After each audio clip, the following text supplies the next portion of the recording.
A very good evening to you, and thank you so much for joining us on this edition of Spectrum Extra, reviewing the major events of the week. My name is Kenneth Lukwagandason, your host. Today, we'll be looking at the ongoing debate about constitutional and electoral reforms. Well, on Monday, we learned that the executive, through cabinet, were to begin discussing numerous governance reforms, a move that has invited different response from different political camps. Justice and Constitutional Affairs Minister Norbert Mao was quoted saying that the cabinet would consider the proposals which will then culminate into bills that could be presented to Parliament. Now, among the major issues highlighted includes changing our system from the current presidential to a parliamentary system, implying that if this is accepted, parliamentarians will be the ones to elect the president instead of you lining up to cast ballots. Now, the other major highlights, women representatives, being, term limits being introduced for women representatives, but also reinstatement of the presidential term limits. And another issue was ensuring open vetting for judges and ministers. Now, Mao says that although there's an interesting debate about the popular demand to reduce the size of parliament, it's not something that can easily be done now. We know elections remain a challenging issue in our country. All the last three presidential elections have been challenged in the Supreme Court because of irregularities. Recently, President Yoweri Museveni was quoted actually saying that one political party, NUP, rigged the elections with 1 million votes. Many stakeholders have continued to demand for constitutional and electoral reforms, including those that were ordered by the Supreme Court. Not a lot has been done in that front. Others have said there is need to address issues to do with violence, which is linked to how the security agencies handle the political process, ballot stuffing, incompetence of the Electoral Commission, challenges in transmitting, tallying, and declaration of results, too much money in politics, donations and fulfillment of presidential pledges during campaign period, among others. So today we'll be reflecting on these issues to try and understand if the proposals that the government is actually making does meet the aspirations of those who are in the political field, but the country at large. Now I have a panel of four. Two are already here in studio. Let me introduce them. Dr. James Tweheyo, member of the NRM Central Executive Committee. He's also commissioner in charge of RDCs, overseeing the Rwenzori sub-region. Good evening, and thank you very much for joining us, Dr. Tweheyo. Thank you, Kenneth. Good evening, listeners. Good evening, viewers who are using the Mukutu. We call it Mukutu. I don't know what you call it now in your media language. Those are online platforms. The online platforms. I'm glad to be here once again to share issues which are pertinent to us and the country. In studio, Mr. Job Kija, governance expert, also associate director at Innovations for Democratic Engagement and Action. Good evening, and thank you very much for joining us, Job.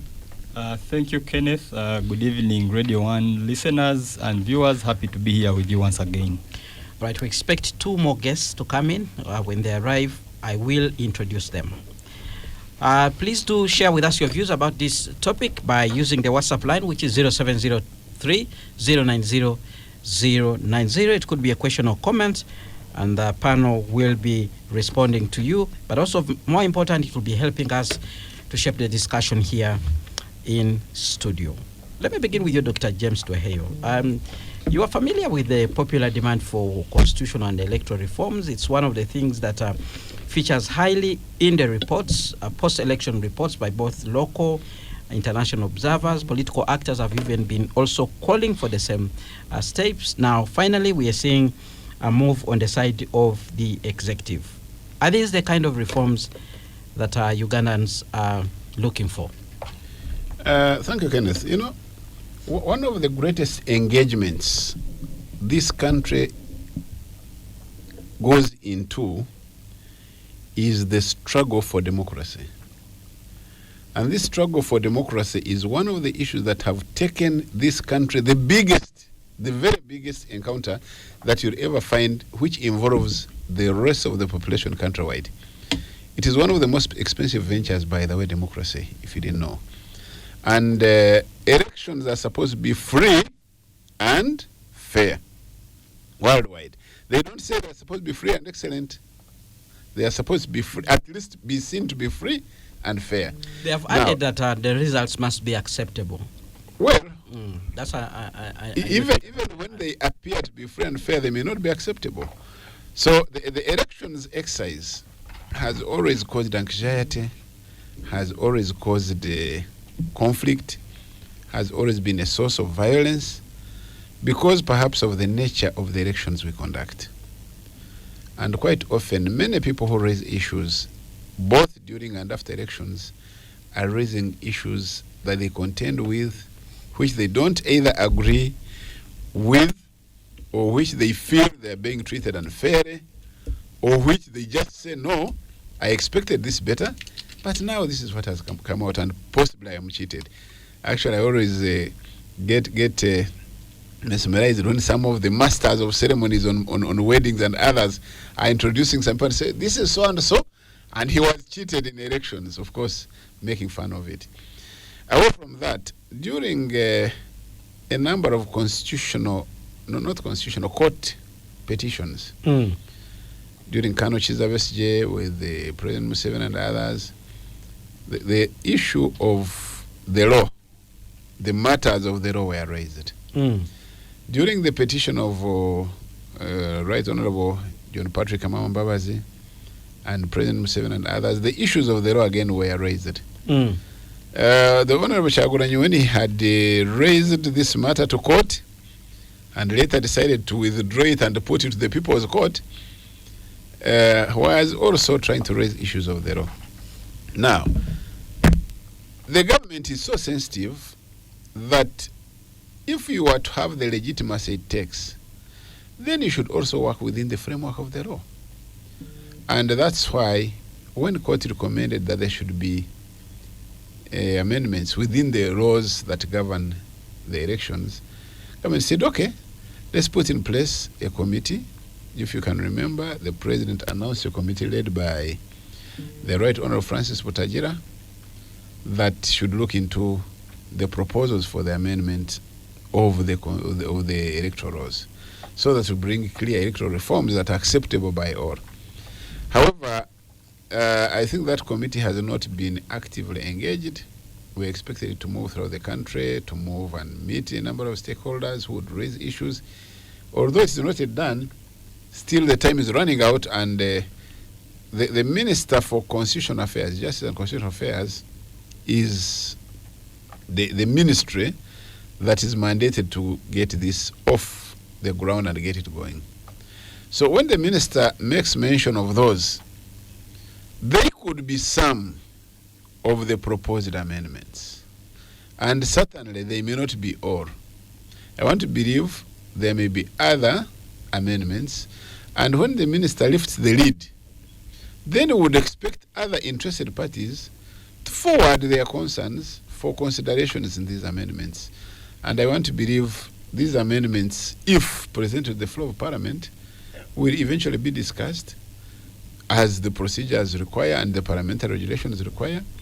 They will make consultations with the stakeholders who will raise issues to do with the proposed amendments, who may even make further proposals to that effect. And I think the process has begun.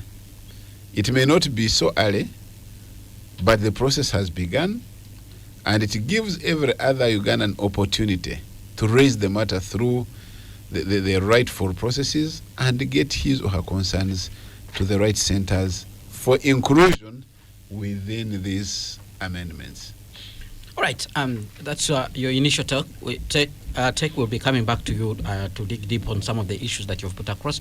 Let's hear from Job. Job, about a week or so, we were here looking at the level of democracy in Africa and in Uganda in particular. And elections was one of the issues that featured highly, even in the analysis that you had done. The government is responding to the popular demand for constitutional and electoral reforms. Your initial thoughts on this move? I think for me, there are three things that are important to consider in this discussion.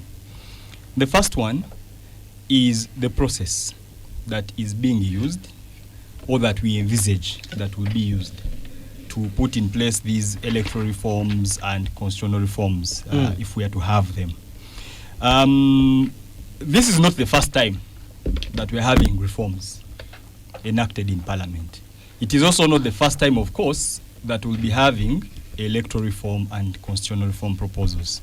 Now, in terms of the process, we have time and again been, let me say, cheated by Parliament, of course in connivance with the executive, because for the lack of a better word, I will say bogus reforms have been introduced in that Parliament. They have passed reforms which are inconsequential, which don't make sense, which are not value-adding to our democratization process or even governance. And in that regard, time and again, each time we present reforms, proposals, basically what we are given is lip service and at best air. Now, I am really, really concerned about the manner in which we are proceeding, because we have really engaged in robust reform processes, and we have made compiled proposals. Okay, the Citizens Compact is almost now more like, should I call it, the blueprint that we have in terms of proposals, which was generated out of a robust countrywide consultative process, and it was delivered in the places where it is supposed to be. To date, no action has ever been taken on that compact. Right now, we know it for a fact, and even by the way, Tuhe was talking about the petitions, the presidential petitions. In Japan versus Museveni in 2016, court was very explicit. Number one, in terms of the nature of reforms that needed to be put in place, but also most importantly, about the time. Okay? It was very explicit on when reforms need to be put in place, especially if they are to impact on elections and our democratization process. We have, since actually the end of the 2021 elections, have been part of the crusade trying to mount pressure in different circles, Minister of Justice, Parliament, about reforms being enacted. And the directive of courts in Japan versus Museveni was that reforms need to be worked on at least 2.5 years before the next election.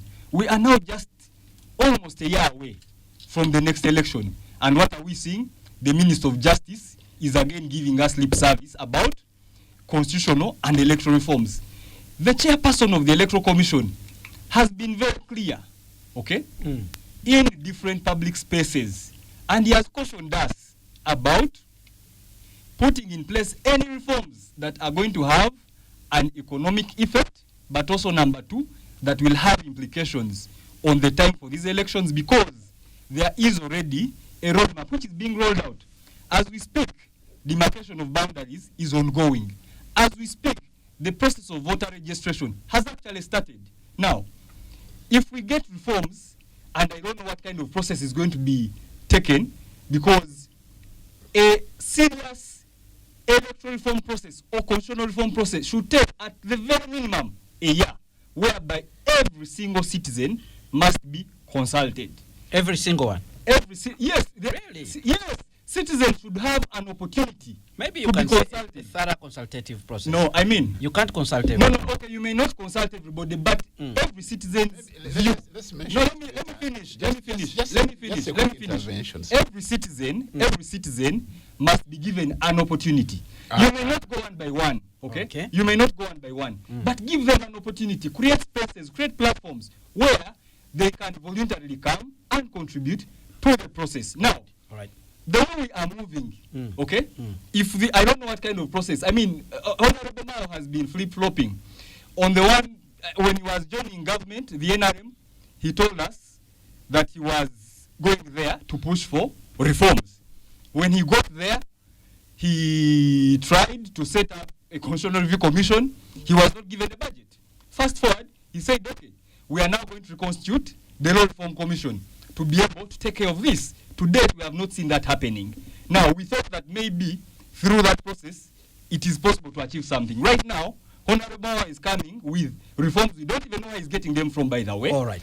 And he's promising us, we don't know what kind of process is going to follow for us to be able. Anyway, I really envisage a very sharp process if it is to happen. Okay. And I believe if indeed we are to be serious about this process of reforming the electoral laws and even the constitution, we need to give this process the seriousness that it deserves. All right. Very quickly, let's hear your initial thoughts. The two gentlemen here focus a lot on the process, and I think that's what we should deal with first before we even go deeper looking at the particular proposed reforms. What's your take about the process? How we are doing it? Job thinks there needs to be a thorough consultation. Dr. Tweheyo seems to suggest the government has finally listened to the people and it's coming out with the reforms and it's using the right process, which is cabinet. What's your view about the process?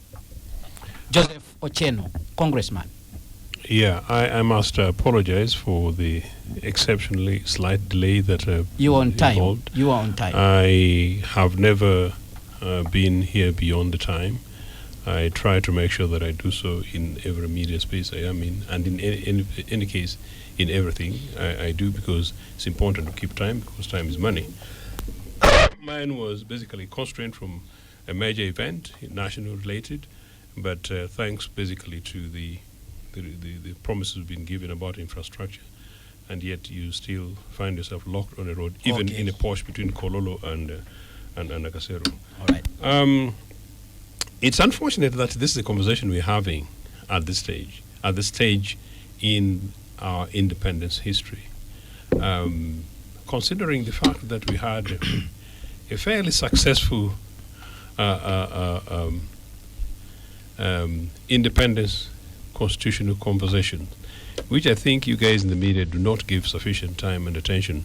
Once in a while, when it's convenient, people politicize it and say the Lancaster House Agreement and the then Constitution that led us to independence were those which were not sufficiently consulted and represented. I think it gave us a very good foundation as a country, notwithstanding the challenges that we later faced. If you link then to part of what Job is saying, and indeed my good brother Tweheyo, it's quite clearly the case that we've always argued, meaning from the UPC perspective, and myself from an independent observer position, that these topics first should really not be matters that should come 12 months to the beginning of election process. In any case, these are matters that should be coming through respective political parties. These should be manifesto commitments, proposals that come from political parties, meaning these are the conversations that when we are going to our electors, political parties, political leaders, opinion leaders should be able to pick up particular issues and run with. And then, so therefore, one, we make them, because we're talking processes, either an election campaign issue, that look, if we win the next election, we shall seek to amend this, or when we go to Parliament, when I go to Parliament, I will be part of the group that will be pushing for this specific reform. You go through that process, and when you do that, you sort of successfully manage some of the things that Job is talking about, meaning that you will have gone through the process with the electorate. People have been involved, people have been consulted in that sense, and in any case, people then will have shown their position by either voting for you or voting for a political party that seeks for a particular kind of reform in one way or another. But that said, regardless, that indeed after elections have taken place, particularly after shambolic elections like 2021 election, which was both shambolic and extremely violent, you'd have expected that at this time of the swearing in of the leader of this country, the president would be coming out and say, look, citizens, I have won, but I've won with humility. I have won, but in areas of contestation, I have listened and we've listened.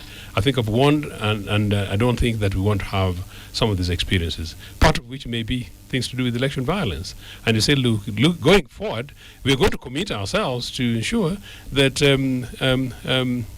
every system and everything else is in place, that lessons are learned, that these things don't happen in the future. And maybe perhaps we shall be putting a particular proposal on the table floor of Parliament, so that we run with it and we change either aspects of the lower part of the Constitution, as it were, so that we move forward with this. All right. It should be happening at that stage. And then it didn't happen. Number two, because it didn't happen at the time, it should have happened somewhere between around 2022. It's interesting, when Norbert joined government, one of Norbert's first public engagements on this matter, I was privileged to have been invited as a guest, and we had conversations, including with Norbert one on some of these matters. As Job is saying, somehow I feel that Norbert sort of disappeared, sort of went quiet for about 18 months. And has just reappeared. So it's not surprising that, regardless of his good intentions, citizens have got a right to be suspicious, have a right to doubt. Right. In any case, it said part of the mandate that brought him was actually part of this reform. Right. And up to yesterday, in another event elsewhere, people are still asking, are you doing this? Are you putting in this proposal as part of government? Are you putting this as a Minister for Constitutional Affairs? Are you putting this as DP? Or are you Norbert Mao. Or as Norbert Mao, the individual? All right, let's go for a break now. When we return, we will be focusing on each particular proposal as made by Norbert Mao, and probably we'll be able to understand whether it's a proposal by government or by Mao himself. Now, stay tuned to Radio 1 FM 90, but keep your comments coming via the WhatsApp line 0703 090 090. Spectrum Extra continues after this break. Spectrum Extra on Radio 1 FM 90, reviewing the major events of the week, but we are focusing mainly on constitutional and electoral reforms that have been proposed by the Minister of Justice and Constitutional Affairs, Norbert Mao. But on record, we take it as a government proposal because he actually represents the government as a minister, and he made the proposals in his capacity. This evening, I'm speaking to Dr. James Tuheyo, member of the Central Executive Committee of the NRM Party. He's a commissioner in charge of Rwenzori region when it comes to issues of resident district commissioners. Mr. Job Kija, governance expert, also associate director at Innovations for Democratic Engagement and Action. And also in studio is Mr. Joseph Ochieno, member of the Uganda People's Congress. He's a Pan-Africanist and pundit on global and global affairs. Now, gentlemen, let's try to go deeper into these issues and try to break them down and understand clearly whether they are for Uganda or not. Let's begin with the issue of reinstating the 2-term presidential limits. Job. Yeah, of course. Is it an aspect in the Citizens Compact that you kept on referencing to? Yeah, the restoration of presidential, the removal of presidential term limits is, first of all, one of the biggest mistakes that has ever been made in the democratization journey of Uganda. And of course, we all recall that term limits were removed fraudulently from the constitution because, MPs that were there in that parliament, was it the 6th or 7th, can attest to the fact that each one of them was bribed with 5 million shillings to engage in that process. A lot of money at the time. Yeah, a lot of money at the time. And they were facilitated. I think we have been... They were facilitated for sitting long hours in the House to consider the constitutional...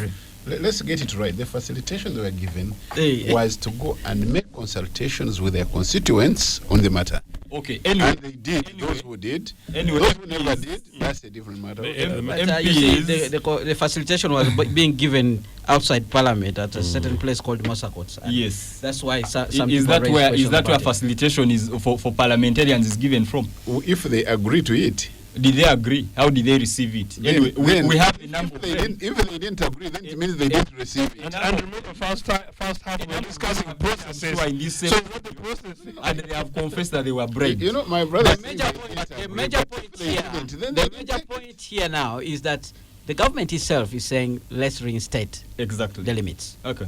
So for those of us that have been crusading on the crusade for the reform of our governance system, the restoration of presidential term limits has been core on the agenda. I recall between 2010 and 2011, we ran a campaign which we are calling Citizens Alliance for the restoration of presidential term limits. We have been consistent when we did consult citizens across the country. in the national consultation for free and fair elections around 2014-15, again, the restoration of presidential term limits in all the 14 regions, actually 15 regions of Uganda that we did consult in, it was number one on the agenda of citizens in terms of reforming the electoral and our constitution. And it is well documented in the Citizens Compact for Free and Fair Elections. Now, we've done some studies and we have realized that in countries where they don't have presidential term limits, such countries actually are more prone to political instability. In countries where they have limits, or at least a culture of transition, you'll find that they are more stable. And I know someone can quickly push us to a country like the UK, or Britain, which doesn't have term limits for the Prime Minister. But you'll find that in Britain, at least, they have built a culture of political transition. In fact, I think Britain might be the country which has the most transitions in the whole world, because for them, almost every 3 years, they are having a new Prime Minister. Now, the restoration of presidential term limits as a proposal has been well documented. The pros for it are well documented everywhere. I have not actually landed on any literature that talks in favor of not having term limits in their governance, because presidential term limits are actually the starting point for guaranteeing peaceful transition of power. So and this I is think the framers of the constitution in 1995, based on that Uganda had a history of political instability, coups almost every 7 years there was a coup, so they put this as a safeguard for peaceful transition. All right, so that is a good move. So it is a good one. All right, let's hear from Ochieno.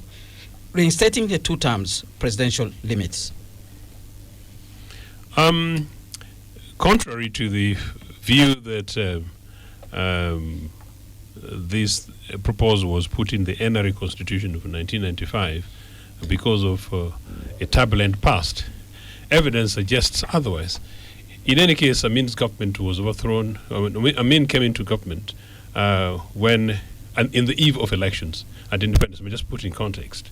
So, Amin did not take over power because UPC had been there for more than 2 terms. It wasn't. You're just finding a way of bringing UPC to this discussion. Yes, which is okay. It's a historical.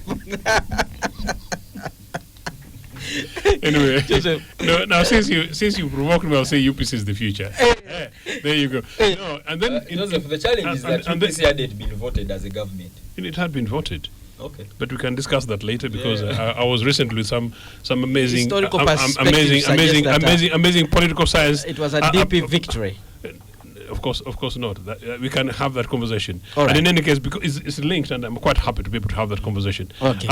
I also know that recently I was having a related conversation in another panel, and I was with some people, including people who have got PhDs, and suddenly realized that some of these people's PhDs had been written on the back of a massive, crude historical propaganda, which is shocking. So, so the second, because it's a clear something. Restating term limits. The Obote 2 government was one-term government that again was overthrown 6 months to multi-party election. Now making it an important thing, So he's talking about culture. So really, I argue that some of these changes anyway may not necessarily be the panacea for our stability, may not necessarily be the panacea for the democracy that we want, may not necessarily be the panacea for development. Well, I think if you have a leader, but after 10 years, they will be leaving, you get some level of continuity. That's what he was saying. Indeed, and I'm a scholar, so I was going to conclude with that, but I really need to give contextual background, for the purpose of this conversation. So anyway, that having been said, I know that the idea of term limits was brought in 1995 NRA Constitution. At the time, the idea was to please Ugandans and please the rest of the world. Oh yeah, we are a political organization that has been in the bush. We came to power by force. We broke people's necks, and then now we've taken power for 10 years. We banned political parties, and now that we are telling you that we're bringing a new constitution, which is necessary, is much more popular and much more people-driven than 1962 and others. Constitution. So put time limits, which on the basis of absolute, it was absolutely not necessary. But that said, on record, Joseph, yes, sir. The 1995 Constitution has been, highlighted as one of the best constitutions by NRA in the world by before it was amended. By the NRA and their friends. And as a matter of interest, actually, Ugandan constitution. You'll shock me. Whoever those friends of Uganda are actually enemies of Uganda. 1995 NRA Constitution banned political parties. Did you know that, Job? Did you know that? Mm-hmm. That constitution banned political parties. It's actually shocking that anybody in the world, and I challenge anybody in the world who is not a friend of Mr. Museveni dubiously, to say 1995 constitution with banning political parties was a good thing for the people of Uganda. Number one. Number two, that constitution, the CEA, the Constituent Assembly, involved in that process, was a Constituent Assembly in which political parties were not allowed to participate. Nowhere in the world do I know a constitution, Job, in which political parties are banned, and you have 10 members of 10 soldiers as a member of the CA allocated to them, and 2 seats allocated for political parties. Should we reinstate the 2-term presidential limits, Joseph? The 2-term presidential limit is an absolute common sense. Under the current system, under the arrangement in which the lies that Museveni came up with and then justified their president for 40 years, the only easiest way, basically, to deal with this is to restore term limits. All right. Let's hear from Dr. James. Thank you. Your take on this. Just a very quick one. Political parties are a formation of people. And in 1995, this country allowed individuals, whether from whichever political background, to participate. And I think it would have been very, very unfair to say that maybe we get this political party, we get this. It would have been unfair and unreasonable for us as a package for Ugandans to say we politicize the issue of the constitution. That constitutions are political documents. Yes, they are. James. But the formation of it matters. That's number one. Number two, my brother here was talking of the timing of the reforms. Yes, it may be late, but the question is, are they necessary? I think all of you will agree with me. The other issue is, as I told you earlier, elections are elections. They are supposed to be free and fair. There will never be world over elections that are free and excellent.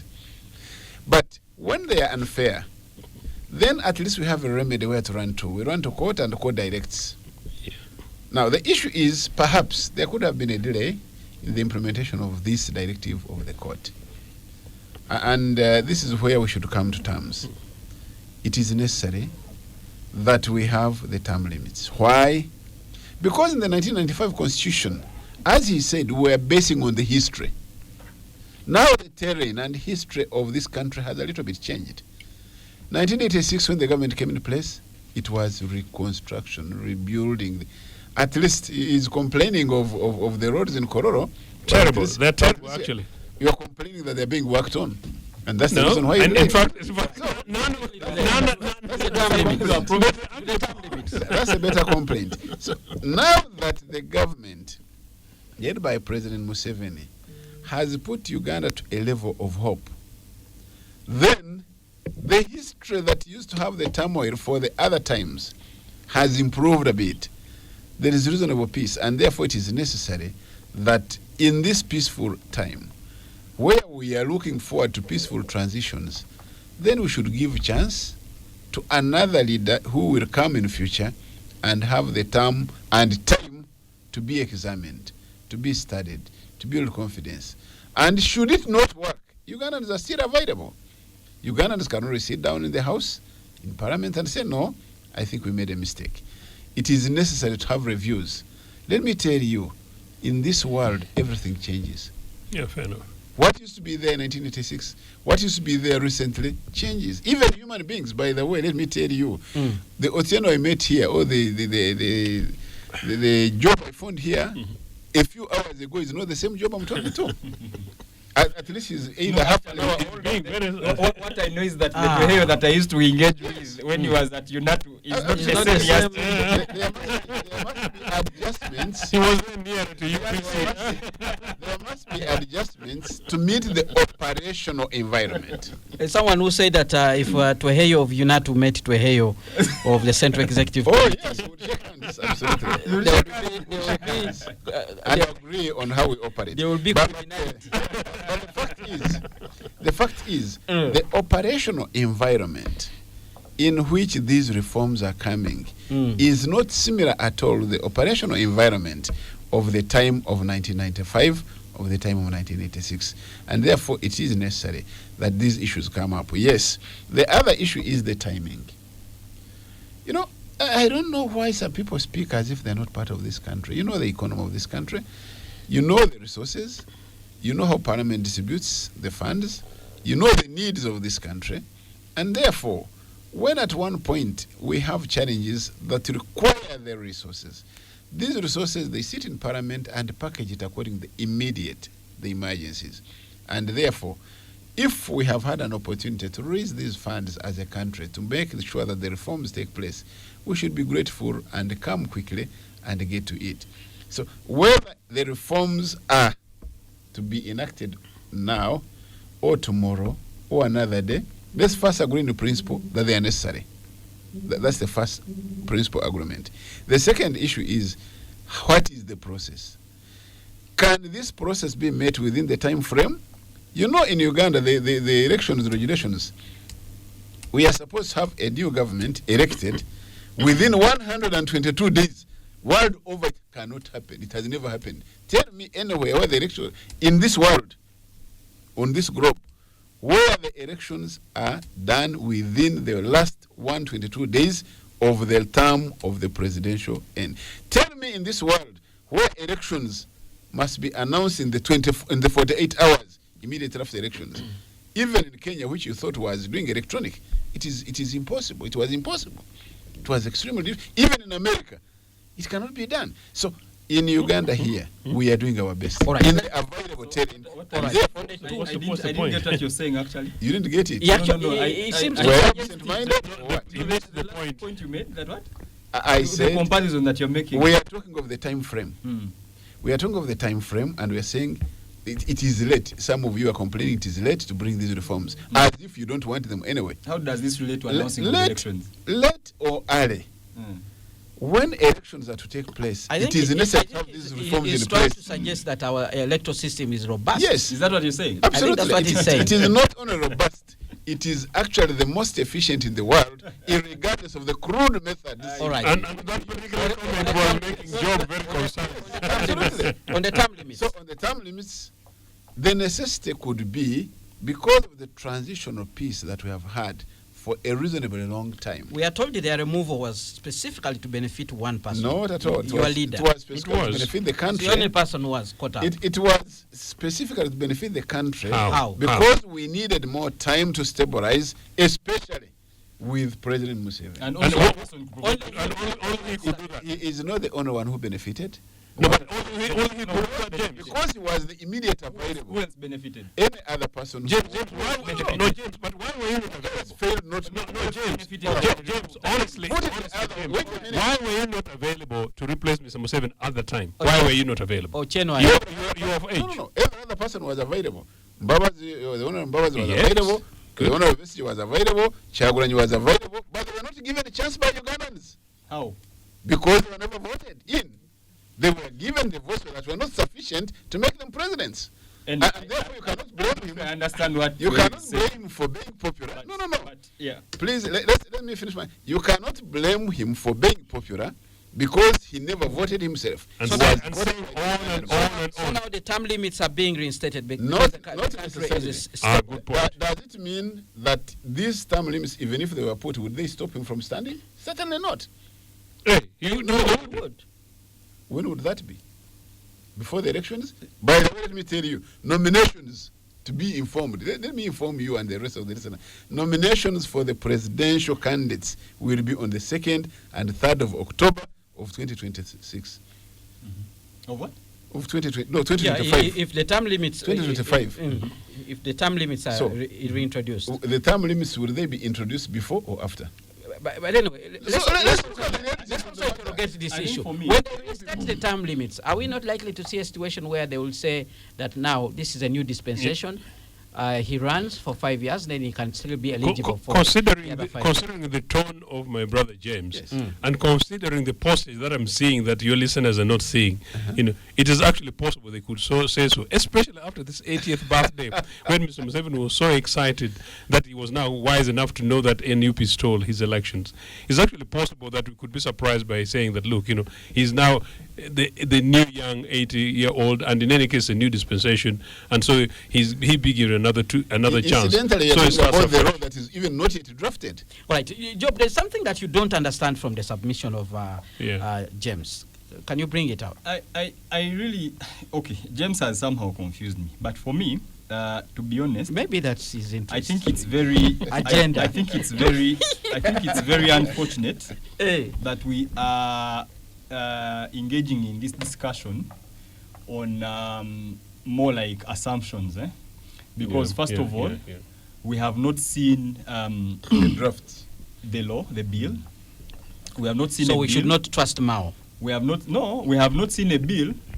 I have read what has been attributed to Honorable Mao, and it is not even making mention of the date of when the process will start. It is not talking about the nature of the process.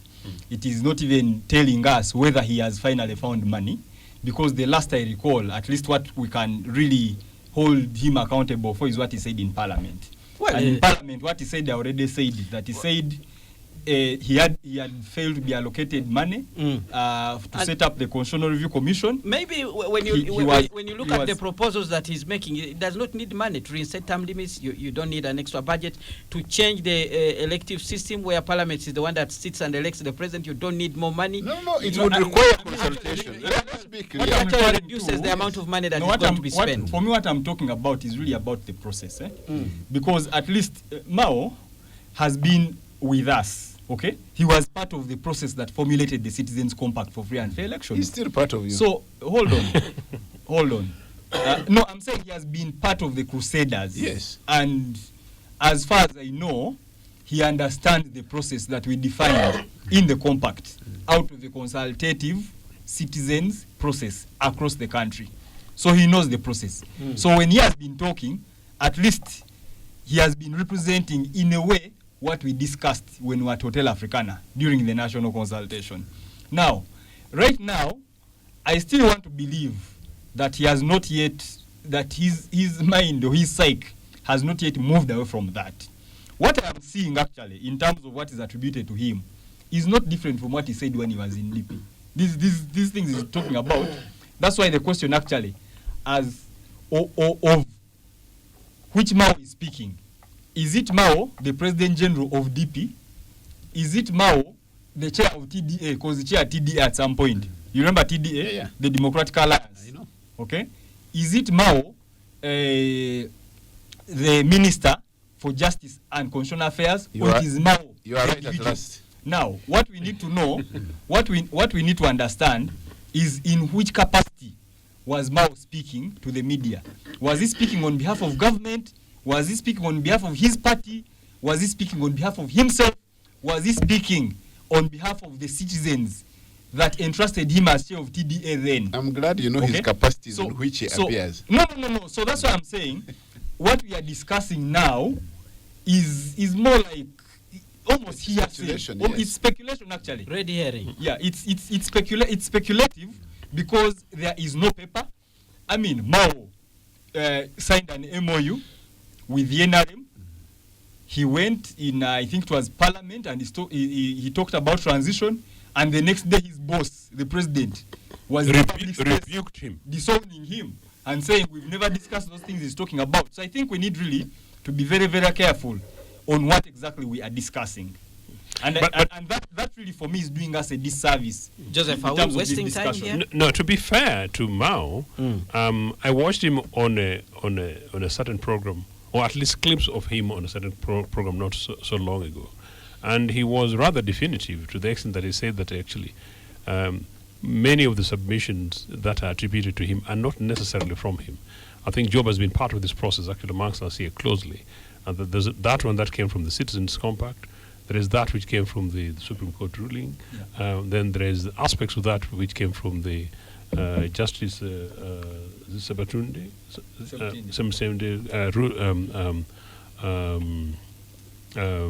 Commission. And then there is some of the conversations that have been taking place within various political parties, conversations that have come from civil society organizations and include some of you guys in the media. And so putting all those together, he says that really all those ideas are the ideas that needs to be looked at.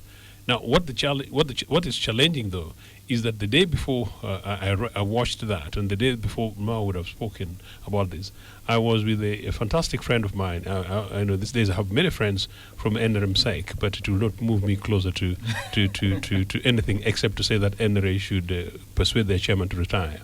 I met a member, a colleague of yours in Central Executive, who was being very cheeky, saying that whatever Mao was saying was speculative. And he was very concerned because this particular individual has got a close association with the NRM Secretariat. And his argument was that all these proposals, and that's the major concern, all these proposals, none of them he had seen going through the party, meaning Chad Dondo Road. And partly because he said that he was learning the lessons of party structures from me, Congressman. I think he was being very generous, how political parties work. That these things should come through political parties. So therefore, NRM should be able to own this as a party, go through the process, I think, the process where James sits, and then from then on, they move in as a party, take it to, I think, their governing we pass it table, through party structures, and to say, and then by then, it then comes to cabinet, and that stage, in his opinion, Mao then will be owning that on behalf of government, and Mao should be very definitive. That is owning it on behalf of government, the government in which he's a partner on a signatory for which James is very excited about. Now, so if that is, so there are two extremes. But on the initial point, though, it is fair that whatever we are discussing are not really hearsays, number one. Number two, it's important that we have these conversations anyway. And in fact, I believe that whether or not these are things that do take place before the next elections or after, these are national issues that are holding us hostage as a country. We need to be able to talk about them exhaustively. How long it's going to take us to translate them from word to real action then should be the issue. And for me, finally, that which of them are critically going to be linked to the next immediate elections, which is due within the next 12 months. Those concern me. What aspects of constitution reform? I know that's where we may be going in the next conversation, considering how criminally violent the last elections was. Because me, as a Ucheno, I don't want to see any other Ugandan child again suffering the way many of them suffered the last elections. Spectrum Extra on Radio 1 FM 90. Let's go for a break now. When we return, we'll hear from the public, but there are also other issues to discuss, including the idea that Parliament should be the one electing the president. Now, stay tuned. Radio 1 FM 90 will continue after this. Thank you so much for keeping it FM 90 Radio 1 as we review the major events of the week with a specific focus on constitutional and electoral reforms. I'm speaking to Mr. Joseph Ochieno, member of the Uganda People's Congress, Dr. James Tweheyo, member of the Central Executive Committee of the NRM representing workers, Mr. Job Kija, governance expert, also Associate Director at Innovations for Democratic Engagement and Action. Now, before we bring in the views of the listeners, let's first deal with this issue that Parliament should be the one now to elect the president and not the adult suffrage, the way we have been doing it. I'll begin with you, Job, very quickly. Do you support this idea? What do you think it will cure, looking at the governance landscape in our country? The shift from a presidential to a parliamentary system, of course, has its pros and cons. There are places where we have seen it work well, but also there are places where it has been having challenges. I mean, if you look at South Africa, most recently, I think they almost had a stalemate where it became almost difficult for them to form government until when the ruling party then, which had gotten the incumbent, which had gotten the majority votes then, had to form a coalition with a party which I think it would never have shared power with ordinarily ever in history. But I think for me, it is one of the issues that was discussed during the national consultation for free and fair elections. However, it wasn't really agreed upon as a proposal in the Citizens Compact. So, all right. So yeah. You're saying that it was contentious even at that stage. It was at that stage. All right. It was raised, it was discussed, but it was never agreed upon as an issue that should actually make it on the reform agenda. Reform proposal, as one of the reform proposals. So, well, it's something which has been thrown around in the corridors of power, I think, since the 2021 elections. If you listen to the reasoning behind why that proposal is being thrown around, it's really suspect. Well, I don't want to... What do you think is the motivation?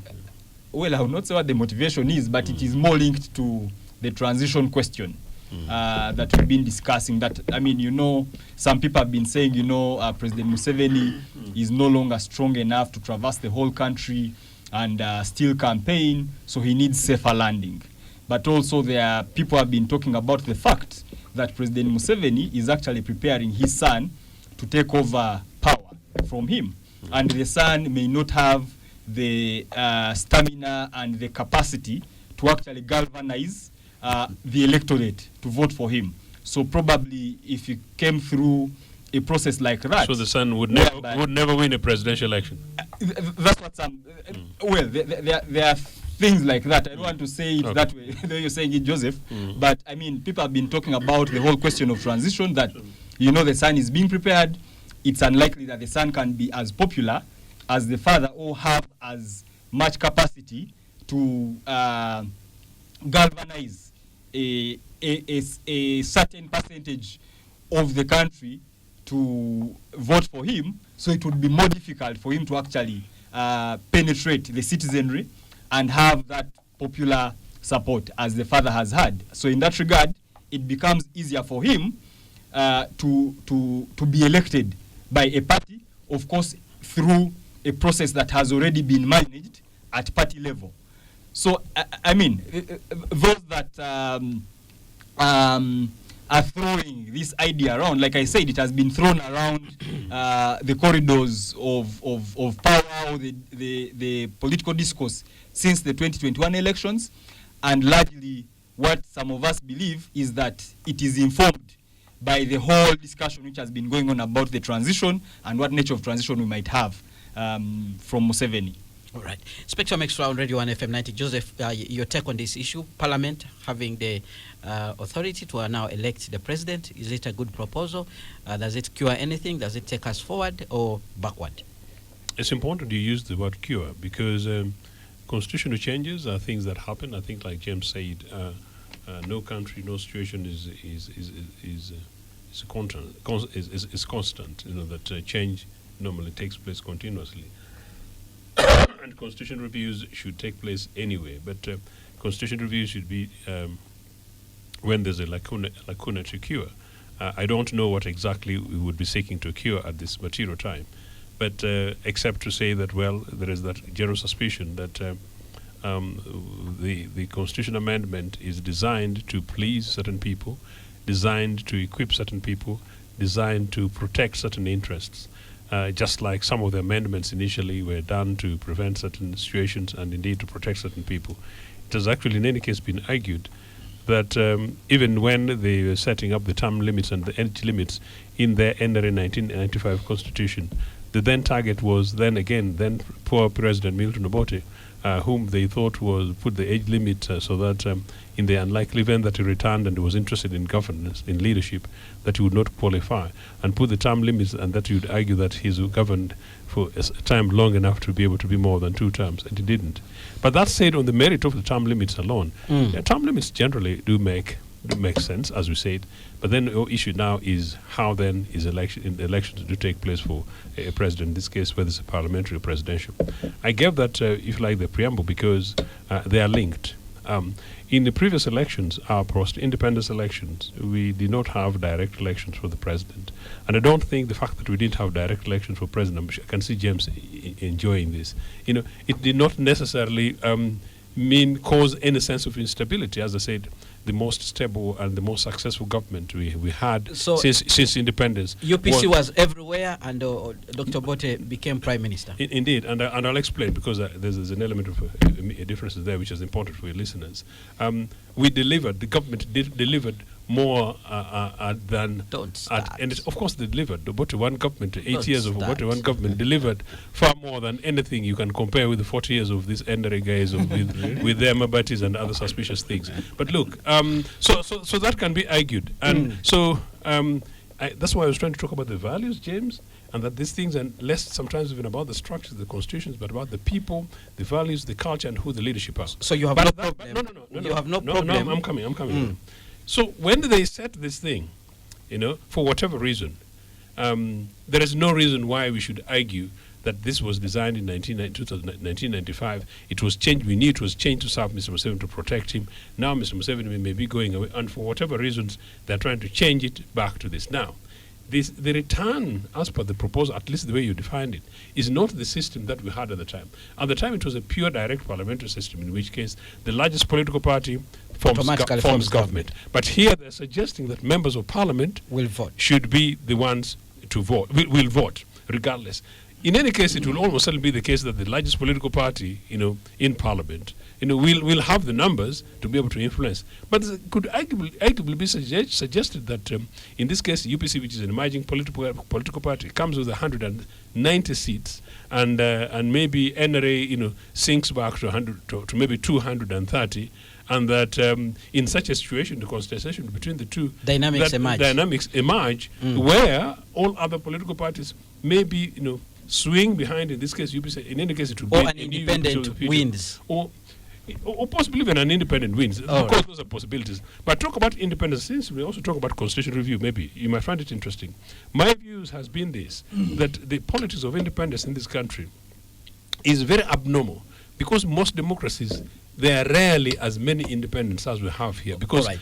We'll tackle that when we look at what has been left out. Let's hear from Tweheyo on the issue of Parliament being the one to decide who should be the president. Everything has its advantages and disadvantages. Job told you they had a discussion on this with in the consultative, you said, forum?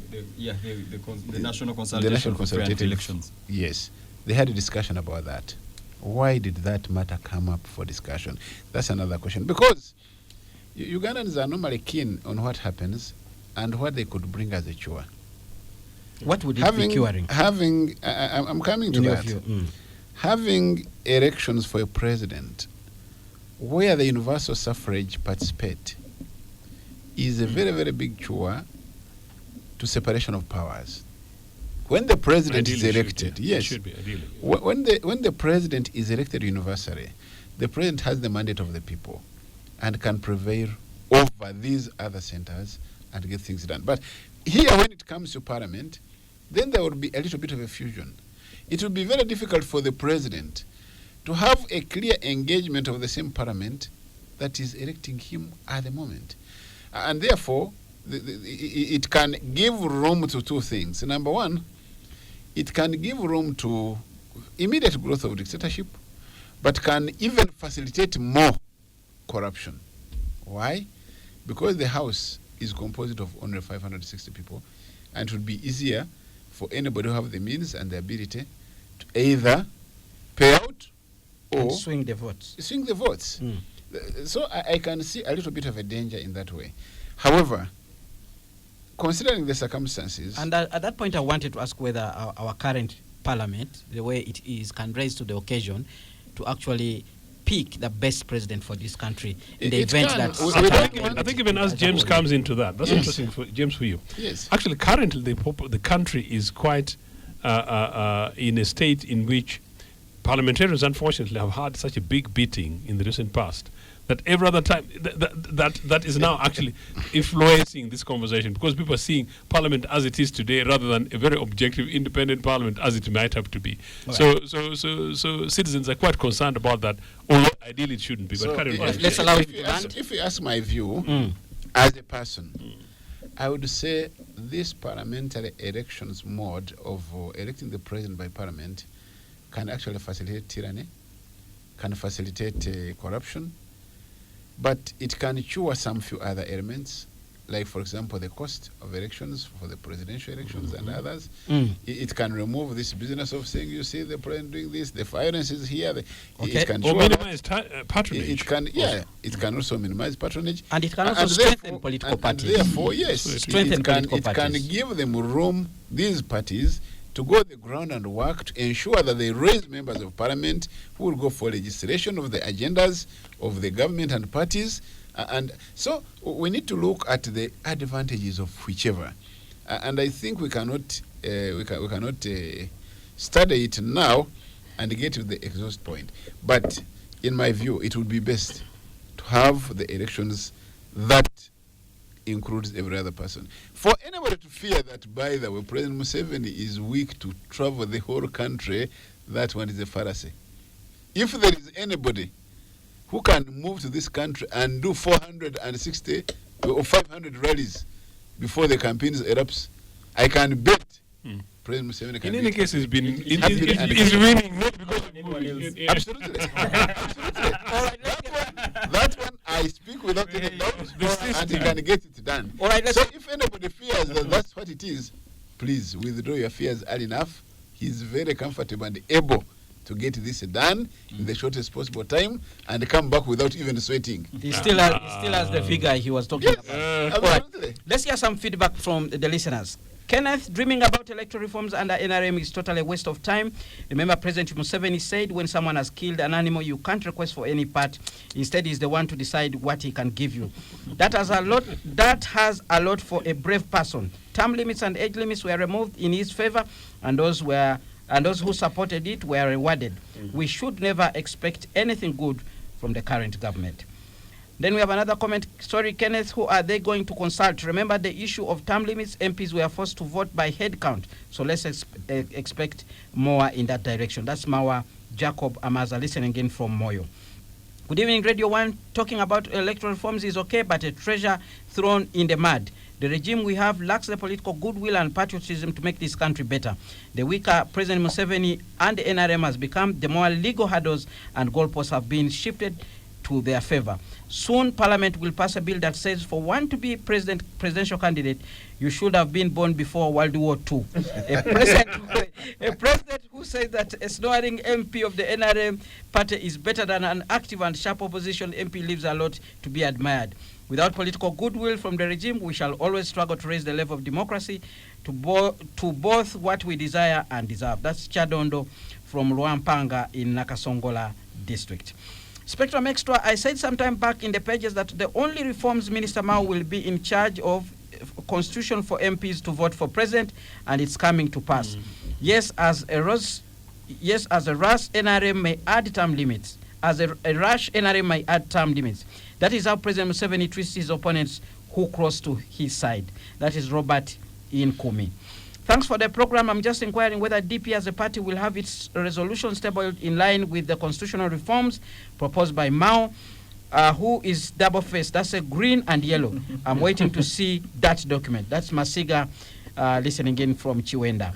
Then we have another comment. Good evening, Kenneth. If basics like social services are in a pathetic state, reforms can't be any better. Electoral reforms implementation is like infecting government, NRM, with cancer. What makes us think the NRM system can be interested in decent democracy? That would be deliberately drowning oneself. Shabby systems of elections is an enabler for NRM continuity. That's a comment from Richard. Then we have another comment. Hello, Radio 1. The Norbert Mao constitutional and electoral reforms being proposed now are just a big joke and flurry for many Ugandans. Mao joined government to eat and not reform anything. I have participated in elections since 2015 and suffered unfair treatment before, during, and after elections. Electoral reforms should have been introduced, discussed immediately after court gave its position and advice on the same in 2021. By now, we will be reviewing where the reforms are working or not, whether they can actually address the gaps identified in the previous elections. Introducing reforms now is just fooling Ugandans because it's not feasible and practical to implement reforms now. Only those politically connected to government and powers that be are the ones to benefit from those reforms. That is Omalinga Simon Peter from Kumi Municipality, and he says he's an NRM cadre. Listening in from Mbale, Mike writes in and says, I've been here long enough to see that most electoral reforms have always been made not in the interest of majority Ugandans, but one individual. For instance, the 2005 term limits, the recent one of 2017, since President Museveni says once one is above 75 years, they get wary. And now that the vigor has gone low, he can't traverse the entire country, so parliamentary system is now introduced. And he says Uganda. Then we have another comment. Electoral reforms as proposed in Uganda is mere daydreaming, never to happen when the president is still the appointing authority. About reinstating of term limits, it is again impossible to be. The 2 terms of office passed by Constituent Assembly in 1994 was well thought of. As Job clearly stated, the first time of abrogating the constitution of recent by removing term limits was the worst move in disfavor to Ugandans. Under the current state, restoration of term limits is proposed by Honorable Norbert Mao is very impossible. I personally do not believe in the electoral reforms process under Mr. Museveni's regime in helping us achieve the democratization that we are yearning for. That's Edmond Piamuhanji. Well, Dr. James Tuheyo, people do not have faith in the NRM government working towards electoral reforms that are meaningful. From what you've heard. What do you call people? Well, the people, you've heard the messages that I've been reading. These are, yes, they are not AI generated. That is, I'm happy you are taking that sample of 4 people to be the greatest sample of the 45 million Ugandans who you say don't want the NRM. If that was the case, then the NRM wouldn't have been elected. So let's not simply generalize. There are those who want it, there are those who don't want, and that's why, and that's why, yes, and that's why every person, and that's why every other person should be given the opportunity to test his faith. And it can only be tested through an election. Now, in this case, you hear the voices, because this country leadership listens to the voices. Some of the voices are saying we need reforms. And one of those voices was the courts of law, which, okay, let's say the people are not having confidence in the party, but they have the confidence in the courts of law. That's why they even had to sit down and have a discussion and say, okay, it is necessary. Since the courts have directed this way, let's get it done. So now when the court directs and you get what is doing it, and the people say don't do it, what would you expect? So in this case, who is fooling who? Let's look at realities. The challenge that is there is that the timing is so short. We all agree to that. But even with the short timing, let's get to the work and get it done. Right. The second issue is there is a need, and it is very necessary, to have sufficient and wide consultation. It is very necessary. Whether in a short time, whether in a reasonable time, but it is necessary. And the process, the Honorable Mao knows the process. And having made a mention does not mean that he didn't know the process. He mentioned it. He said, yes, we are taking this matter to Cabinet. Cabinet will look at it, and we shall take it to Parliament. And possibly when it comes to Parliament and mention is made, consultations will be made very quickly with the people and this country, and people will take a decision. After all the decisions of this country are made by the people in Parliament who are representative of the people. And therefore, let's give chance to the processes to take place. We should not make speculations on things that are not yet done, on things that need to be done. Let's get things done right and get the justice give the population the justice and the chance to make their own judgment. All right, a quick comment coming in from Henry, listening in from Banda, who says, hello, Kenneth, thanks for the show. Mr. Toheo makes a very interesting point about timely announcement of election results. The only way the 48 hours are achieved in Uganda is because the actual results are not announced. It's easier to announce figures than tallying actual votes. Good man. Joseph Ochieng, quick response to some of the things that the listener has put across. Oh, these listeners have been extremely representative, and I'm surprised that James is questioning their numbers, and so therefore Some of them the strength of their representative views. So, as you rightly say, James really thinks that some of this might be artificial intelligence, but no, it could not be generated because the educational system, in any case, is struggling with the resources. Look, I think that some of the things which are not included in this conversation today are possibly equally important. My view is, for instance, very extremely urgent review of that of the role of the army in Parliament that is crude.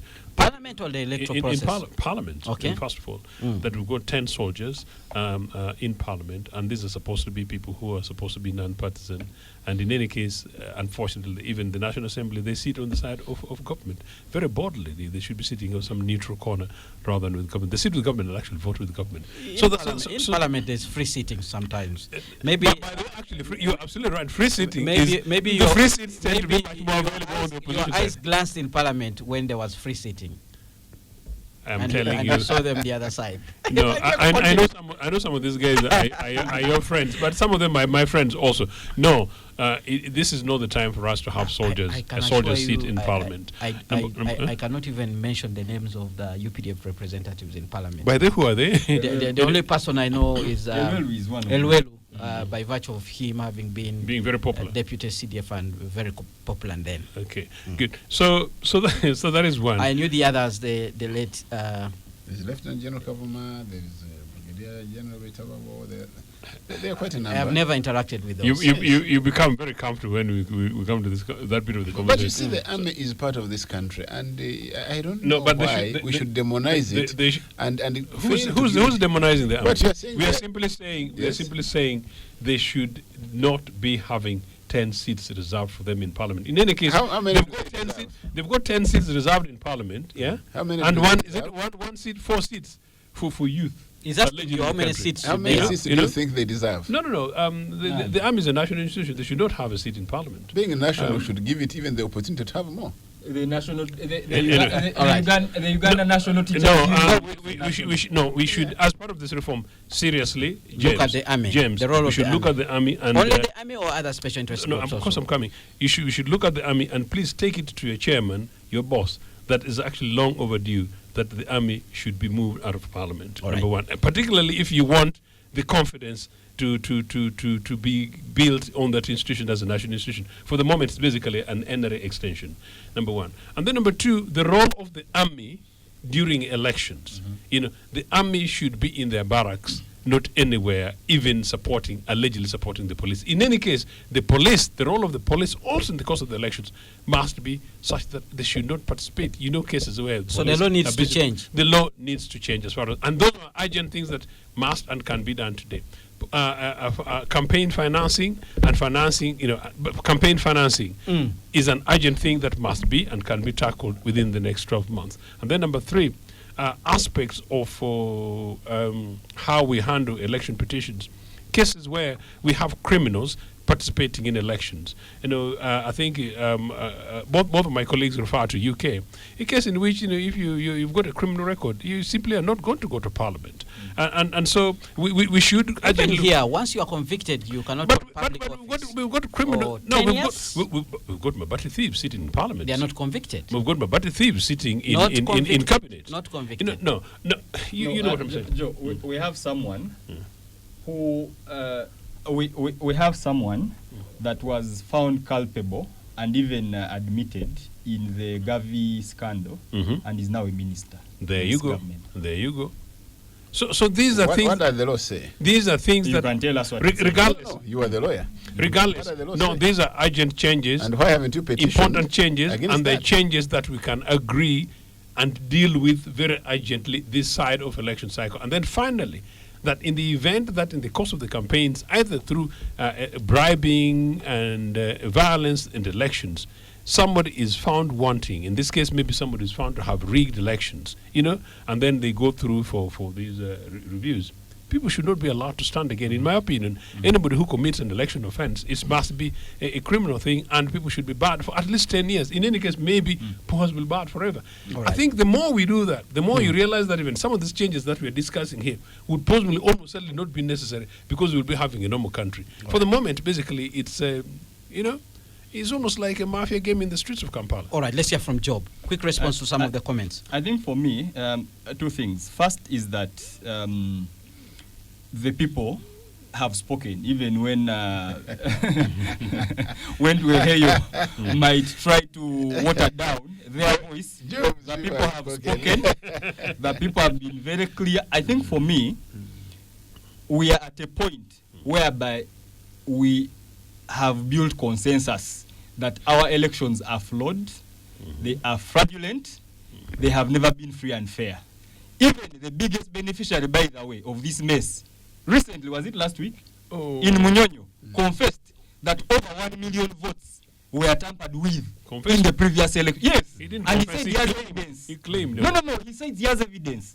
I think for me, let's not even, of course, we all know who has the capacity to rig an election in this country. Okay? So, the fundamental point is that he told us he has the evidence that 1 million votes at presidential level were tampered with. The question is, whose votes were tampered with? That's what now we need to address in the courts of law. Okay? The same person who is the biggest beneficiary of the violence that we see in these elections has actually, I don't know that I should call it confessed, but declared that indeed there was violence in the last elections, and even committed to take action on the individuals that committed that violence. To date, we have not seen any action. Now, fast forward. I totally agree with whatever the callers are saying. The two things which are clearly emerging. One is the whole question about political will. Okay? The lack of the political will to put in place these reforms, first of all, but also secondly, to practice constitutionalism, okay, and have these reforms. Because, by the way, the school of thought that the electoral laws that we have in place are not as bad if they were followed to the letter, I agree with it. But the challenge is that we have been putting these laws on the side and doing just the opposite. Joe is talking about the desecuritization of our politics, desecuritization of elections. What are we seeing? We are seeing that elections are almost a military operation in this country. You are seeing the military heavily involved in electioneering. They are campaigning for individuals. They are, of course, participating in a partisan manner, but they are also deployed all over the streets to intimidate citizens. Because the effect that actually that creates is a situation of fear. And that's why you see, during elections, you are seeing the voter turnout increasingly going low. We had almost a 10% reduction in the voter turnout between the last election and the election of 2016. Why? Because a number of people that actually I know of left and either went to the villages because they did not know what was, they are registered here in Kampala, but they took off. And others that could afford left the country. Why? Because they were so worried of what would happen. What created that? The deployment, the securitization of our politics, securitization of elections. The military, the role of the military is clearly spelled out in our laws. They know where they are supposed to be. But what are we seeing them do?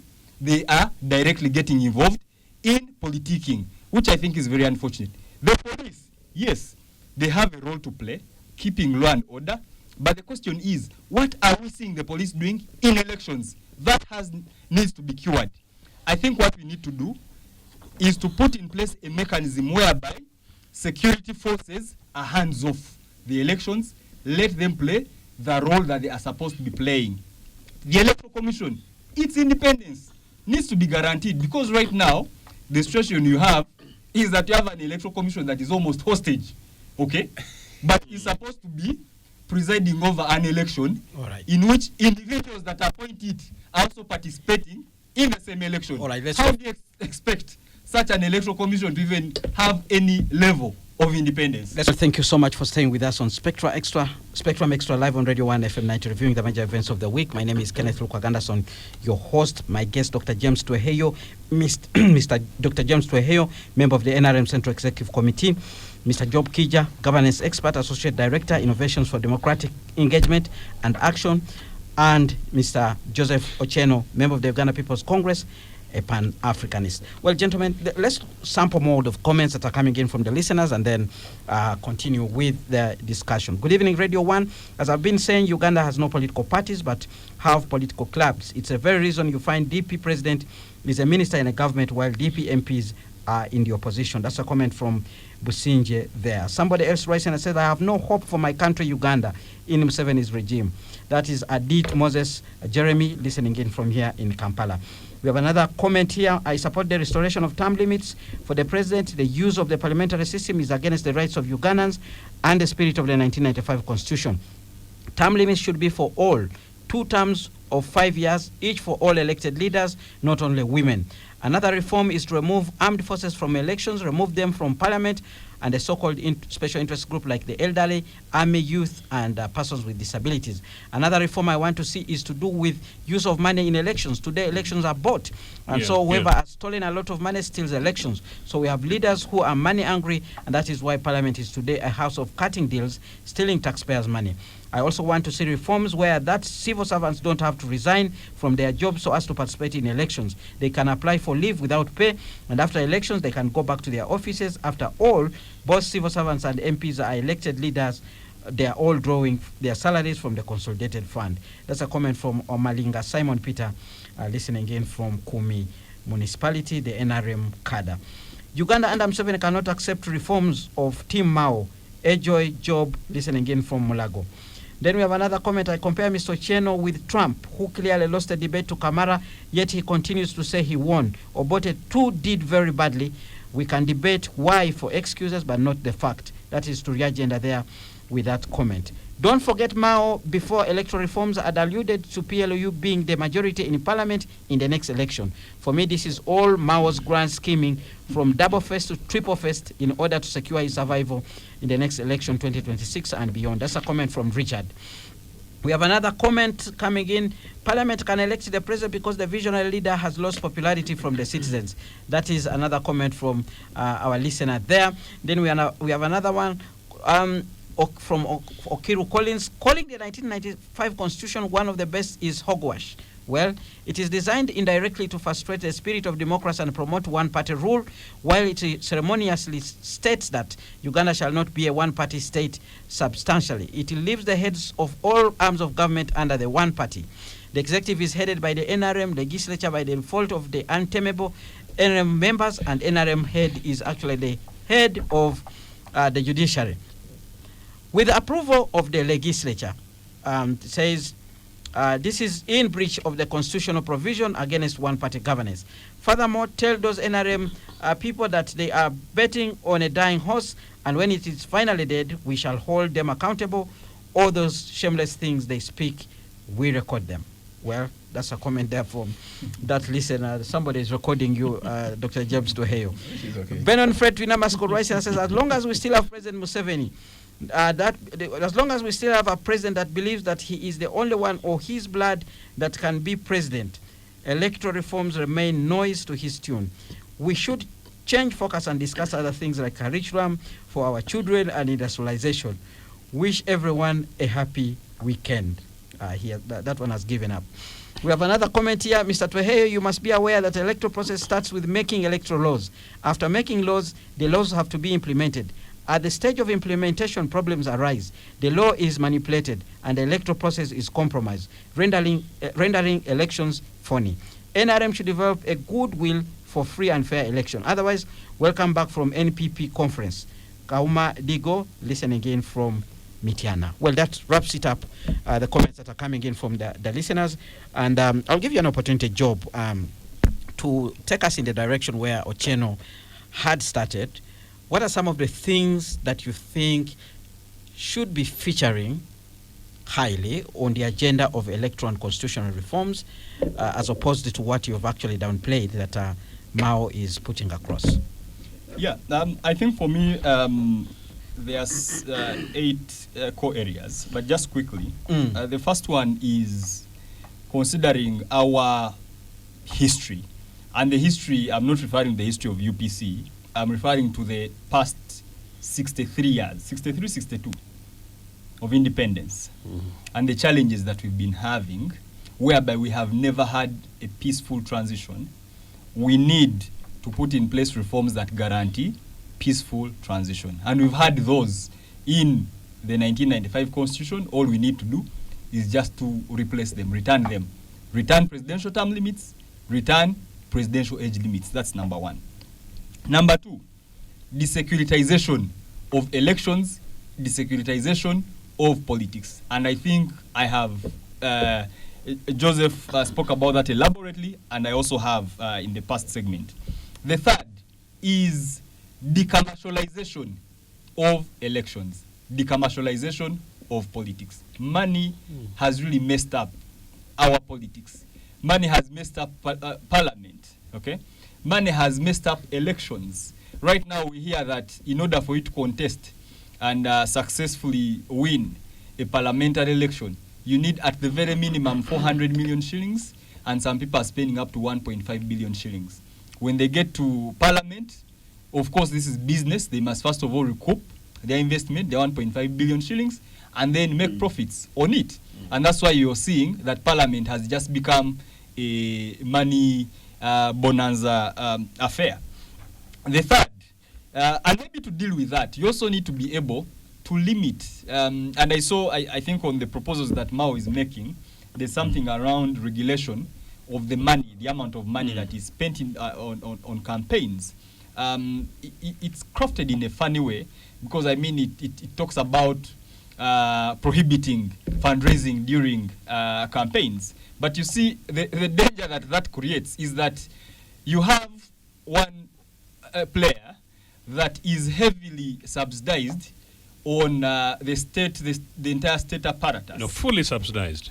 Okay, fully subsidized, like to use Joe's word, fully subsidized on the taxpayer with the entire state apparatus. He has managed to incite you. Which is enabling them. I'm not an inciter. I mean, even when you look at the money that has been shared amongst political parties, NRM takes about 70% of that money. Reason being? The rest, I mean, we need to deal with that. It's very, don't just make a mention and leave it in the air. We need to deal What is with the that. reason? We need to deal with that, because this money is supposed to help political parties to become stronger. Correct. It is not intended to strengthen one party at the cost of the others. Agreed. If you get one political party, we have 26 political parties in this country. We have 8 that have applied to be registered. If you add the 8 plus 26, you'll have 34 political parties. No, actually, there are more than that. There are about Listen, 43 now. I'm telling you what is official in the Electoral Commission. No. Today, We have 26 political parties. today I learned that there's a political party called Kosovo. Okay. The registered parties are 26. No, okay? that fact is wrong. But go ahead. You go to the Electoral Commission website. It might help us. Okay. Okay. 40. Let's say they are 40. Even if they are 60, you have one political party getting 70% of all the money, and the rest of the 39, going by your figure, are just sharing 30%. The purpose of this money is to strengthen political parties, not to advantage one political party against all the other political parties. So I think we really need to put in place a mechanism that regulates how political parties, first of all, access money. Right now, the law that we have in place just disadvantages the other political parties in the opposition. Why? Because it prohibits them from getting more than 400 million shillings from an external source. Yet, we have one party that is benefiting from all these loans that are coming in, okay, from foreign sources that they are leveraging on. Right now, we have Tuheyo. You work for the NRM party, you work for State House. What do you work for? I work for the NRM. You work for the NRM. Absolutely. And you are paid by the NRM. Yes. Okay, but I saw you driving a UGC. Yes. How come you're driving a UGC and you work for the NRM party? Who is the president of the government? No. I mean, we have to get from serious. which party does Well, you see, that's the point I'm making. From which party does he? That's for me the point That's I'm a very making. important point. That's the point I'm making. Tueyo is driving a government of Uganda vehicle, but he works for the NRM party. You get it? So that is where the disadvantage to the other political parties first of all comes in. He's here speaking on behalf of the political party, but paid by the taxpayer of this country, driving a vehicle of government of Uganda, fueled by the Ugandan taxpayer. What about the spokesperson or a person who is playing your role in another political party? Who is paying them? Is equally So that is where the facilitated by the money. Wait a minute. That is where the Is equally disadvantage. facilitated by That the is money where- that comes from the government of that is where Uganda the as disadvantage shared, starts as from. you have indicated. That is where the disadvantage Yeah. to these political parties starts from. Next, we need to rebuild citizenship. The Ugandan citizenry is the best in this country.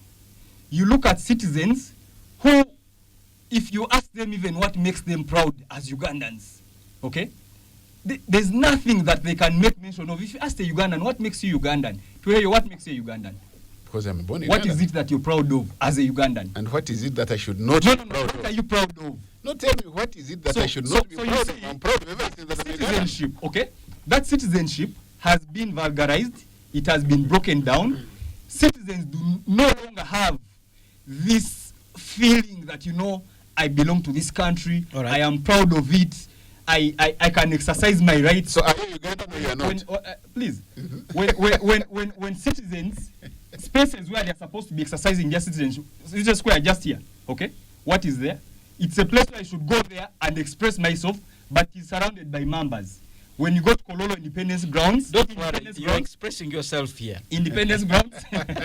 When you go to Kololo Independence Grounds, That you've got a privilege of being 50 meters away from City Square. City Square, from the City Square.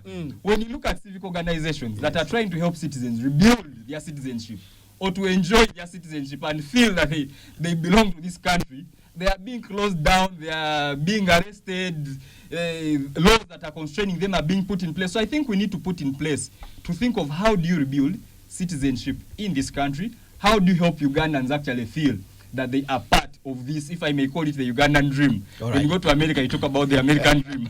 All right, all right. So- Today there was an interesting discourse here in town about election-related issues, and largely speaking, the focus was on how we can nurture peace during that kind of process. And the arguments that were being made there, that even if you have electoral reforms, but the political terrain is not, grounded and is, leveled, and there are all these challenges that keep coming up, we are likely not to have a stable country. So I made that argument in at the the next, next few minutes, as we come towards the end of this show, let's share along those lines. How do we make the political terrain, favorable for a free and fair political process beyond electoral and constitutional reforms? By having I a- begin with you, Joseph. by having a leadership that is responsible and one which is sensible and sensitive to the citizens of this country, and a governing leadership that presents itself as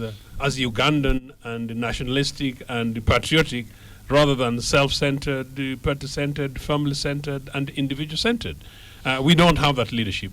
And until, unfortunately, Mr. Museveni retires and there is a leadership in this country that comes with a new tone, and I'm saying this in absolute fairness, with a new tone, a new sense of direction, a new sense of purpose, we are not really going to see these changes. And that's why I said, regardless of whatever happens, it's unlikely for that to happen. So it has to have the spirit. I think partly Job mentioned an element of that the spirit really of leadership.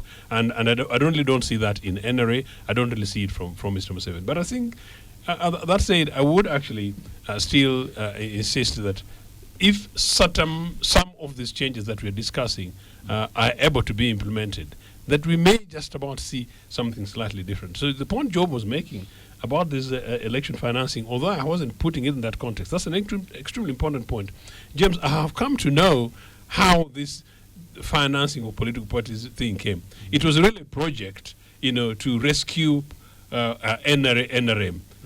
Oh yes, it was a design, to rescue NRM and to get money from the exchequer. I know how, but I'm not going to discuss it from today. It's not surprising that when they came, Actually, UPC is also a beneficiary. no, of course, Did you know that? political parties with members in parliament, benefit from this. Absolutely. But the spirit of that money, was to benefit NRM, and it was actually to check certain things. That's one. Number two, the formula being used, which is basically what Job is saying, is absolutely unfair. In any case, we've not even discussed this politics of, for instance, proportional representation. I don't think we have time to discuss some of those details. Because if you look, say, for instance, at proportional representation, maybe NUP would have many more seats than it does have, and I'm sure possibly UPC might be having maybe 2, 3, 4, 5 more. And by the way, if I had proportional representation, I would have been in Parliament since I returned here in 2005 to date. And that's a fact, and for the record, as a party list, as it were. But that's a slightly different point. That money should not be given and dispersed in the manner in which it is done. And I'm making this a manifesto commitment and a commitment to the people of this country that in the event that I'm president of the Republic of Uganda tomorrow, unless we reform the formula for this money to political parties, I would, in fact, in any case, ban it and argue that if you're a political party worthy of a name, you should find ways of funding and financing yourselves and going to the citizens and getting sufficient members who should be able to contribute to existence as a political party. That's what happens generally around the world. Wow. So, in any case, the amount of money going to political parties so huge when a Gongara health facility does not have medicine. Right. So huge that local primary school kids in my constituency and indeed my sub-region are unlikely to be able to generate more quick money. But just two quick reforms as we close, as a conclusion of reforms, because this is the topic for today. Two other quick things that we need to be looking at is one, this idea of a national tally center, the idea of a national tally center. Electronic voting. Number one. Two, that the tally center should not be what it was at the time. That it should be one which is functioning, and we should be seeing what happened in Kenya, and it should be instant. That's to link it to electronic voting, and so therefore make sure that the voting process is such that we kill this paper thing of ballot stuffing that the NRA guys have become experts at. And if we did that, I'm sure we would be moving somewhere closer to a possibility of having a democratic process and having an election, which should have been the nearest, fairest election since 1980, when UPC won. I hope the agenda is listening.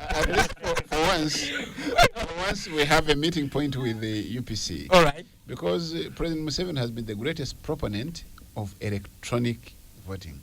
Has been the greatest proponent. Well, and of course, when he says that, has been the greatest many others say no, but he's not providing the money. He's not providing the money for the electoral commission to buy the money is provided by the country. Well, the budget he's in charge. But he has been in charge. You can be the chief finance minister, but if you're presiding over a country that doesn't have enough, you can't provide what you don't have. So you stop and therefore talking he about things you what is cannot. available. I wish his ministers were not wasting money. That. I wish his convoy was not wasting money, James. Number two. You have now about 600 number two. Let's listen I to him. gave you a Let's chance. listen to him. You can You are protected. You are I protected. gave you a chance to speak. Let me now come You are to not this the election. one who is giving people chance here to speak. No. I'm the one who is giving because people I didn't chance. intervene. I didn't intervene when they were speaking. Stopping us. Let's allow him. No. Let's When allow they him. were speaking, I didn't And now you're saying intervene. we are indisciplined. I didn't intervene. Now we shall see who is in this. Order. So secondly, these parties get the funds according to how it was agreed in Parliament and put even within the framework of the law. And by having a bigger number of members of Parliament, that's how the provisions of the funds come. And that one, I think, is clear and understood. Secondly, that formula is crooked, according to my opinion. And those are some of the issues they should be putting forward for the amendments within the law. I think that would be the best way to go. Secondly, when people talked of militarization, when people talked of monetization, we see it. But then, military or even police comes in because of the threats of violence. The agents of violence are not a preserve of the military, not a preserve of police, not a preserve of NRM. It is not a preserve of any other party. So any threat of violence attracts the attention of police, even more attracts the attention of the army, because it is their duty to ensure that every other person and their property in this country and in the borders of this country are secure. Quite often, by the way, we tend to look at the tools of assault as a gun. I don't know why somebody cannot look at a stone as one of the biggest tools of assault, as a weapon. If we reach a level of where a certain young man or young girl or old man gets a stone and throws it to another person who is not necessarily armed, and in the worst case even throws it to a certain person who is armed, I think that's the height, the greatest height of violence. All right. And coming in of the police, of the army, to quell or prevent such violent acts may be seen from the other side of the presence of the army or the police, of the arm of the dressed up persons, but should also be seen as the repercussions it would have if they were not available. All right. The other issue we need to look at clearly is the reforms we are talking about. Let's not be blinded about this. Do we need the reforms or we don't need them? The answer is yes. If these reforms are not sufficient, can we as citizens raise more of what we think are the necessary reforms, both in good time, even after the elections, and we get things going? Because this country is not going away tomorrow. I have been telling people that at the end of the day, we must leave children behind. This country, by the way, we shall all leave it behind. I think another 50, 100 years ago or later, many of us will not be The question available. is, how are you So, leaving that country behind? That's the whole question. Don't And write that's, it down before you. that's why those who run it down are not necessarily those who are preventing the running down. Those who run down are those who pull down and those who allow it to be pulled down. So if you're in position and you don't take full responsibility to make sure that you prevent the issues that would make this country completely run down, then we shall have done no job. All right. And let me tell you, the major element of politics is the struggle for some people to get positions in order to control resources and get the power, and then with these resources serve the people. Okay. That's where the problem now is. All right. Many people look at the government as if the resources we get are not meant for serving the people. And that's what we need to get done. But when the violence comes in, and even the resources that would have been used to serve the people are used to quell and prevent such activities, then we are all in it together. All right. Dr. Twaye, there's a question here that comes to you specifically from Abi Kwizera, who is listening in from Kawempe Kutana. Yes. He says, just one question. By the fact that Mr. James Tuheyo, working for a political party and driving a government car, fueled by taxpayer and being paid by government, does it make him a civil servant? Isn't it another form of corruption? To me, he's stealing the taxpayers' money. This brother of mine does not understand what I'm doing at the moment. Which brother of yours, me or the No, commenter? Abby. All right. When you sit in a borrowed car, it does not make it yours. Borrowed. Because, yes, absolutely. When you sleep in the garage, you don't become a car. So, Abby, yes, absolutely. So when I drive in a vehicle that does not belong to me, it does not make it mine, neither does it make me the owner of that car. All right. I therefore serve, and if I am facilitated to get that work done, then I need that facilitation to get it done James, and I would done like right. to borrow a car like yours. How do I borrow it? Oh, right. Get to the position, make a request. What Start- position? Yes, Position. yes, get my position. Come and compete with me. So I can only borrow it You when are I'm in also, position. yes, you are also a work, because All right. even when you are going to borrow my shirt or his shirt, you must be closer to him. All right. And that's what it is. I'll end the show with a comment from Ejoy Job, who is listening in from Lago. He says, the wisest monkey always eats farmer's banana in his absentia. But Mao is just trying to show to Ugandans that he has tried. Well, dear listeners, thank you very much for tuning in to Spectrum Extra and contributing with your views. You have really helped us to shape the discussion here in studio. Thank you very much, Dr. James Tuheyo. Thank you very much, Mr. Job Kija. And thank you very much, Mr. Joseph Ocheno, for actually trekking all the way to come into studio to discuss with Ugandans. All the way from Nagongera. From me Indeed. and the team here in studio, we wish you a fabulous weekend. But stay tuned to Radio 1 FM 90. Great songs and great memories continues.